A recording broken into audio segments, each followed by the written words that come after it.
Hello, I'm Meetali Singh and I'm currently working as a legal intern at LEXIS and Company.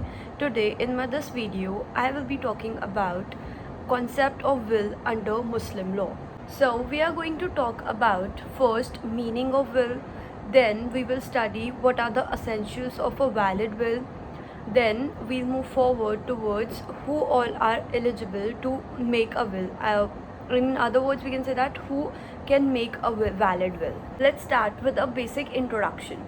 There are enormous ways to disposition of property in Hindu law as well as under Islamic law. Under Islamic law, a Muslim can dispose of his property by gift or by creating a waqf or by accessing his testamentary powers, that is by making a will. Now we look into meaning and nature of a will. Conventionally, will is also known as testament. Testament is an implement which enables a person to dispose of his property to someone whom he wants to give after his death. A will come into force only after the death of a person. Basically, will is a sort of a legal declaration of transfer of property by a person after his death, and that will only come into effect or enforce only after the death of a person who has created the will. In Islamic law, a will executed by a Muslim is known as wasiyat. The person who executes the will is known as legator or testator, and the person in whose favor the will is made is known as legatee or a testatee.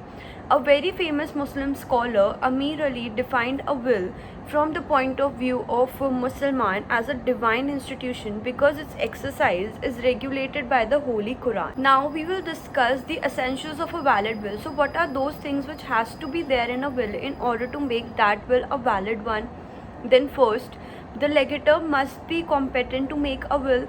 Second, the legatee must be capable of taking such endowment which is given in a will. Third, the property which is endowed by a legator must be a bequeathable property. Fourth, free consent of both the legator and the legatee. And the last one is the legator must possess testamentary rights over the property. Now we'll jump on to who can make a will. So, in order to constitute a valid will, the competency of a legator is a foremost requirement. The legator must be capable to make a will if he holds the following conditions, which I am going to list now. So first is he must be a Muslim. In order to create a valid will, the legator must be a Muslim.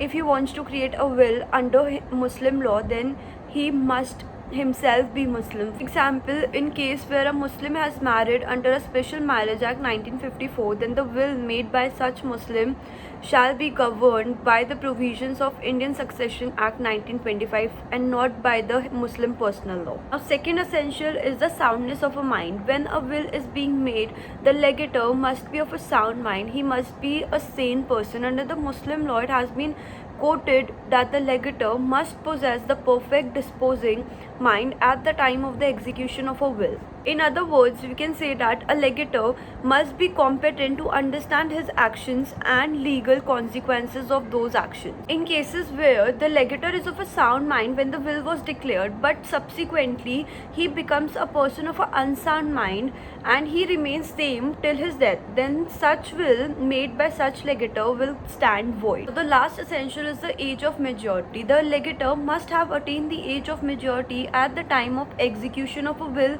In general, the age of majority under Muslim law is regulated by the Indian Majority Act 1875, with the exception in the cases related to marriage, dower and divorce. So under the provisions of Indian Majority Act, the age of majority is 18 years. So in order to execute a valid will, the legator must be of an age of 18 years. So thank you. That's it for this video and I will see you in my next video. Till then, do subscribe to the channel for daily updates.